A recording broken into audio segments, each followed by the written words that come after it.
Video শুরুর প্রথমে যারা এই ভিডিওটিতে এখনও লাইক করেননি, ভিডিওটিতে লাইক করে সম্পূর্ণ ভিডিও দেখা শুরু করবেন। প্রিয় চাকরি প্রত্যাশী বন্ধুরা, আসসালামু আলাইকুম। তো ইতিমধ্যে আপনারা দেখতে পাচ্ছেন 445 পদে বিশাল একটি নিয়োগ বিজ্ঞপ্তি প্রকাশিত হয়েছে। তো এই নিয়োগ বিজ্ঞপ্তি সংক্রান্ত A to Z আজকের এই ভিডিওটিতে তুলে ধরা হবে। সাধারণত প্রত্যেকটা পদের আবেদনের শিক্ষাগত যোগ্যতা, বেতন স্কেল এবং আবেদনটি কিভাবে করতে হবে সম্পূর্ণ কিছু A to Z নিয়ে আজকের এই ভিডিও। অবশ্যই আপনারা মনোযোগ সহকারে শেষ পর্যন্ত যদি এই ভিডিওটা দেখেন তাহলে আপনাদের কোনো ভুলভ্রান্তি হবে না আবেদন করার সময়, আর আপনাদের কোনো প্রশ্নও থাকবে না আমি আশা করি।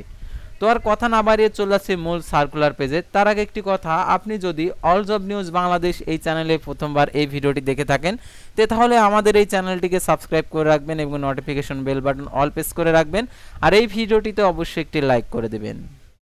আর যারা আমাদের ফেসবুক পেজে ভিডিও দেখছেন, আমাদের ফেসবুক পেজটি লাইক দিয়ে ফলো করে আমাদের ফেসবুক পেজের সঙ্গেই থাকবেন। আমাদের ফেসবুক পেজেও নিয়মিত সরকারি বেসরকারি এনজিও, ডিফেন্স, শিক্ষক নিয়োগ, sales marketing, railway job, NGO job, এক কথায় সকল ধরনের নিয়োগ বিজ্ঞপ্তির আপডেট জানতে পারবেন। পাশাপাশি এই সকল নিয়োগের পরীক্ষার সময়সূচিগুলোও জানতে পারবেন। আর যারা আমাদের ফেসবুক পেজে যুক্ত হতে চান, ডিসক্রিপশন বক্সে আমাদের ফেসবুক পেজের লিঙ্ক দেওয়া রয়েছে। তো এখান থেকে ক্লিক করে আপনারা আমাদের ফেসবুক পেজে অ্যাড হবেন। অ্যাড হওয়ার পরে আপনার যদি কোনো নিয়োগ বিজ্ঞপ্তি সংক্রান্ত কোনো প্রশ্ন থেকে থাকে তাহলে আপনারা সরাসরি আমাদেরকে মেসেঞ্জার অপশনে এসে মেসেজ করে সম্পূর্ণ তথ্যগুলো জানতে পারবেন নিয়োগ সংক্রান্ত। অর্থাৎ নিয়োগ সংক্রান্ত A to Z বিষয়ে আপনারা প্রশ্ন করতে পারবেন। আমাদের মেসেঞ্জার অপশনে এসে আপনাদেরকে লাইভ উত্তর দেওয়া হবে। তো আর কথা না বাড়িয়ে চলে যাচ্ছে মূল বিষয়ে। আর অবশ্যই এই ভিডিওটি শেয়ার করে আপনাদের বন্ধুদের মাঝে পৌঁছে দেবেন। আর আমাদের সাথে আরও যে যোগাযোগের মাধ্যম রয়েছে, হোয়াটসঅ্যাপ এবং ইমো নাম্বারের মাধ্যমে আপনারা যোগাযোগ করতে পারেন। আর আপনাদের যদি কোনো মন্তব্য থেকে থাকে কমেন্ট বক্সে আপনার মন্তব্যটি লিখে জানাবেন। তো দেখতে পাচ্ছেন এখানে পপি নিয়োগ বিজ্ঞপ্তি, People's warrant program implementation POPI সরকারকে পিছিয়ে পড়া জনগোষ্ঠীর অর্থ সামাজিক উন্নয়নের 3 দশকের বেশি ধরে সুনামের সাথে কাজ করে আসছে। সংস্থার ক্ষুদ্র অর্থায়নে কার্যক্রম সফলভাবে বাস্তবায়নের লক্ষ্যে নিম্নলিখিত পদসমূহ নিয়োগের জন্য দরখাস্তের আহ্বান করা যাচ্ছে। পদের নাম, বয়স, শিক্ষাগত যোগ্যতা। উপপরিচালক একজন, 50 বছর, স্নাতকোত্তর, ক্ষুদ্র অর্থায়ন কার্যক্রমে উচ্চ পর্যায়ে কমপক্ষে 5 বছরের অভিজ্ঞতা থাকতে হবে। সংস্থার কৌশল নির্ধারণ, পরিকল্পনা বাস্তবায়নে দক্ষ হতে হবে। বিশেষ দক্ষতা সম্পন্ন ক্ষেত্রে বয়স শিথিলযোগ্য। শিক্ষানবিশকালে বেতন দেবে সর্বসাকুল্য 1,03,152 টাকা, স্থায়ীকরণের পর হবে 1,12,688 টাকা মোবাইল ভাতা সহ।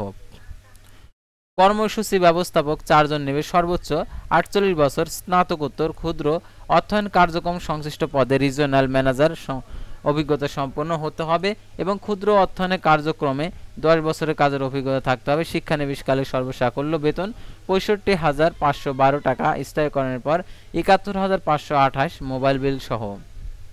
তারপর দেখতে পাচ্ছেন সহকারী কর্মসূচি ব্যবস্থাপক 10 জন, সর্বোচ্চ 45 বছর, স্নাতকোত্তর, ক্ষুদ্র অর্থায়ন কার্যক্রম সংশ্লিষ্ট পদে এরিয়া ম্যানেজার পদে অভিজ্ঞতা সম্পন্ন হতে হবে। ক্ষুদ্র অর্থায়নের কার্যক্রমে ন্যূনতম 7 বছরের অভিজ্ঞতা থাকতে হবে। শিক্ষানবিশকালে সর্বসাকুল্য বেতন 51,592, স্থায়ীকরণের পর হবে 56,398 মোবাইল ভাতা সহ। তারপর দেখতে পাচ্ছেন শাখা ব্যবস্থাপক 50 জন নেবে, সর্বোচ্চ 42 বছর, স্নাতক, স্নাতকোত্তর, ক্ষুদ্র অর্থায়নের কার্যক্রমে শাখা ব্যবস্থাপক হিসেবে ন্যূনতম 1 বছরের অভিজ্ঞতা থাকতে হবে। শিক্ষানবিশকালে বেতন দেবে 43,180 টাকা, স্থায়ীকরণের পর 49,970 টাকা, লাঞ্চ ভাতা, মোবাইল ভাতা সহ। তারপর দেখতে পাচ্ছেন সহকারী শাখা ব্যবস্থাপক হিসাব 80 জন নেবে, সর্বোচ্চ 35 বছর, হিসাব বিজ্ঞান, বাণিজ্য, স্নাতকোত্তর, স্নাতক, হিসাব বিজ্ঞান, বাণিজ্য, স্নাতকোত্তর প্রার্থীদের অভিজ্ঞতার প্রয়োজন নেই, তবে সংশ্লিষ্ট কাজে অভিজ্ঞতা সম্পন্ন প্রার্থীদের শিক্ষাগত যোগ্যতা শিথিলযোগ্য। Computer, MS Word, Excel, PowerPoint দক্ষতা থাকতে হবে। আর দেখতে পাচ্ছেন এখানে এই নিয়োগের ক্ষেত্রে অবশ্যই আপনাদেরকে কম্পিউটার টাইপিংয়ের অভিজ্ঞতা থাকতে হবে। শিক্ষানবিশকাল তারা বেতন দেবে 32,372 টাকা। তারপর দেখতে পাচ্ছেন স্থায়ীকরণের পর দিবে 38,568 টাকা, লাঞ্চ ভাতা, মোবাইল ভাতা সহ। তারপর দেখতে পাচ্ছেন এখানে একদম নিচে দেখতে পাচ্ছেন মাঠ কর্মকর্তা 200 জন নেবে। 25 থেকে 35 বছর স্নাতকোত্তর অভিজ্ঞতার প্রয়োজন নেই, তবে ক্ষুদ্র অর্থায়ন কার্যক্রমের সংশ্লিষ্ট পদে অভিজ্ঞতা সম্পন্ন প্রার্থীদের অগ্রাধিকার দেওয়া হবে। তো আপনারা অনেকে স্নাতকোত্তর বোঝেন না, যারা ডিগ্রি পাস করেছেন তাদের ক্ষেত্রে স্নাতক আর স্নাতকোত্তর যারা হচ্ছে স্নাতক সম্মান ক্ষেত্রে স্নাতক যারা পাস করেছেন, ডিগ্রি পাস করেছেন, যারা অনার্স পাস করেছেন, তো তারাও এটাতে আবেদন করতে পারবেন। শিক্ষানবিশকালে সর্বসাকুল্য বেতন 25,060 টাকা, স্থায়ীকরণের পর টাকা দেবে হচ্ছে 30,640 টাকা, লাঞ্চ ভাতা মোবাইল ভাতা সহ। মাঠ সহকারী 100 জন নেবে, 23 থেকে 30 বছর, এইচএসসি পাস, অভিজ্ঞতার প্রয়োজন নেই, তবে ক্ষুদ্র অর্থায়নে কার্যক্রমের সংশ্লিষ্ট পদে অভিজ্ঞতা সম্পন্ন প্রার্থীদের অগ্রাধিকার দেওয়া হবে। শিক্ষানবিশকাল সর্বসাকুল্য বেতন 18,176, স্থায়ীকরণের পর হবে 23,294, লাঞ্চ ভাতা মোবাইল ভাতা সহ। তো এখন যারা আবেদন করতে চান, আবেদনের ক্ষেত্রে যে শর্তাবলী রয়েছে সেই শর্তাবলীগুলো আপনাদেরকে বুঝিয়ে দিচ্ছি। সকল পদের শিক্ষানবিশকাল 6 মাস। শিক্ষানবিশকাল স্বল্প মূল্য একক আবাসন সুবিধা 4 থেকে 7 নং পদের জন্য প্রযোজ্য। স্বল্প সুদে মোটরসাইকেল ক্রয়ের ঋণ, মোটরসাইকেল জ্বালানি রক্ষণাবেক্ষণ ব্যয় 2 থেকে 4 নং পদের জন্য প্রযোজ্য হবে। স্থায়ীকরণের পর বাৎসরিক increment, provident fund, pension scheme, gratuity, বছরে 2টি উৎসব ভাতা, বৈশাখী ভাতা প্রদত্ত হবে। এছাড়াও দূরত্ব ভাতা, উৎসব ভাতা, হাওর ভাতা, শহর ভাতা প্রযোজ্য ক্ষেত্রে প্রদত্ত হবে।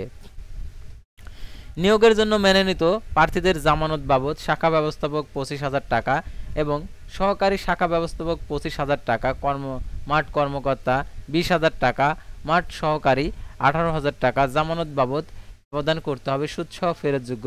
মাঠ কর্মকর্তা, মাঠ সহকারী পদে নির্বাচিত প্রার্থীদের 5 দিনের মৌলিক প্রশিক্ষণ বাবদ 4,000 টাকা প্রশিক্ষণের কেন্দ্রে প্রদান করতে হবে। মাঠ কর্মকর্তাদের নির্ধারিত লক্ষ্যমাত্রা অর্জনের সাপেক্ষে মোটরসাইকেল জ্বালানি রক্ষণাবেক্ষণ খরচ প্রদান করা হবে। নির্বাচিত প্রার্থীদের ঢাকা, চট্টগ্রাম, রাজশাহী, ময়মনসিংহ, রংপুর পপির কর্ম এলাকায় নিয়োগ দেওয়া হবে। তাছাড়া অন্য বিভাগের কাজ করার আগ্রহ থাকতে হবে। শুধুমাত্র মাঠ কর্মকর্তা, মাঠ সহকারী পদের প্রার্থীদের নরসিংদী, কুমিল্লা, ময়মনসিংহ, রংপুর, চট্টগ্রাম, ঢাকা জেলার পরীক্ষা অনুষ্ঠিত হবে।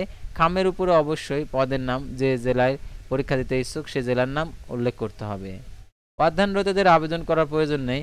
আর দেখতে পাচ্ছেন সহকারী শাখা ব্যবস্থাপক, মাঠ কর্মকর্তা, মাঠ সহকারী প্রার্থীদেরকে পিপলস ওয়ারেন্ট প্রোগ্রাম ইমপ্লিমেন্টেশন পপি অ্যাকাউন্ট নাম্বারে সোনালী ব্যাংক ধানমন্ডি কর্পোরেট শাখার অনুকূলে সোনালী ব্যাংকের যে কোনো শাখার মাধ্যমে 200 টাকার অনলাইনে জমা প্রদান করে রসিদ আবেদনপত্রের সাথে যুক্ত করতে হবে।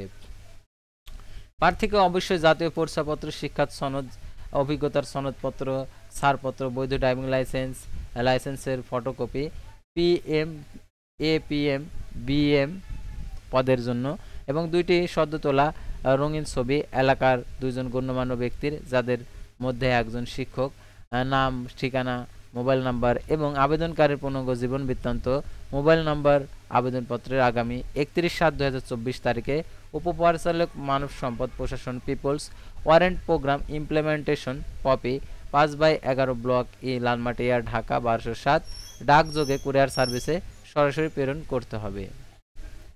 তো ভিউয়ার্স, আজকের ভিডিওটি ছিল সাধারণত পপি এনজিওর নিয়োগ বিজ্ঞপ্তি নিয়ে। তো পরবর্তী ভিডিওতে আবারও কোনো নতুন জব সার্কুলার নিয়ে আপনাদের সামনে হাজির হব। সে পর্যন্ত সবাই ভালো থাকবেন, সুস্থ থাকবেন, আর অবশ্যই আমাদের ফেসবুক পেজটি লাইক দিয়ে ফলো করে ইউটিউব চ্যানেলটি সাবস্ক্রাইব করে পাশেই থাকবেন।